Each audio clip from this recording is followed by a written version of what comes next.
கொடநாடு கொலை வழக்கின் தீர்வு எப்போ கிடைக்கும், தீர்ப்பு எப்போ கிடைக்கும் அப்படின்ட்டு மக்கள்லாம் ரொம்ப எதிர்பார்ப்போடு இருக்காங்க. ஏன்னா இப்போ தான் பொள்ளாச்சியோட பாலியல் வழக்கு தீர்ப்பு வந்தது. மக்களுக்கு ரொம்ப எதிர்பார்ப்பு ஒரு பூர்த்தி ஆகியிருக்கு. அதில் மக்கள் எவ்வளோ அவரோட எதிர்பார்த்தாங்களோ அந்த அந்த வன்கொடுமைக்கு மிகப்பெரிய ஒரு தீர்வு கிடைக்கணும்னு நினச்சாங்க. அது மாதிரி கிடைச்சிது. இப்போ அதே போல் கொடநாடு கொலை வழக்கில் என்ன தீர்ப்பு கிடைக்கும், இதில் அரசியல் பின்னணியோட அரசியல் விளையாடுமா, பணம் விளையாடுமா, இல்லை நீதி கிடைக்குமா அப்படிங்கிற ஒரு பெரிய எதிர்பார்ப்போடு எல்லோரும் காத்திருக்கிறாங்க. முதல்ல இதுக்கான தீர்ப்பு விரைவில் வருமா அப்படிங்கிறது இன்னும் எதிர்பார்ப்பை உண்டு பண்ணியிருக்கு.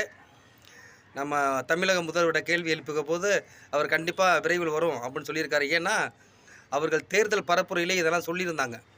கண்டிப்பாக நாங்கள் விரைவில் இதுக்கான தீர்வை கொடுப்போம், நீதியை நிலைநாட்டுவோம் அப்படிலாம் பேசியிருந்தாங்க. அதே மாதிரி பொள்ளாச்சிக்கு வந்துருச்சு. அது இவங்க கொடுத்தாங்களா, அது யார், எப்படியோ தீர்ப்பு வந்துருச்சு. அதே போல் கொடநாடு தீர்ப்பும் வந்துருச்சுன்னா ரொம்ப நிறைவாக இருக்கும்.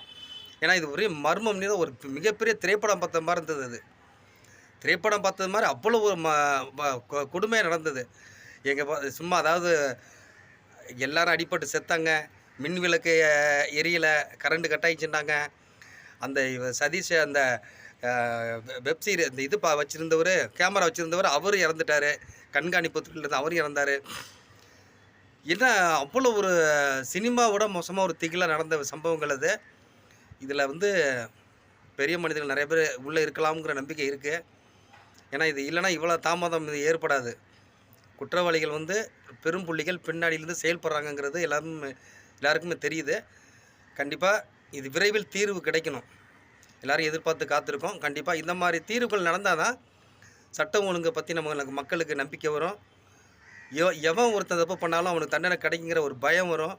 இது மிக முக்கியமான ஒரு கேஸு. இது தீர்ப்பு விரைவில் வரணும்னு எல்லாரும் எதிர்பார்க்குறோம்.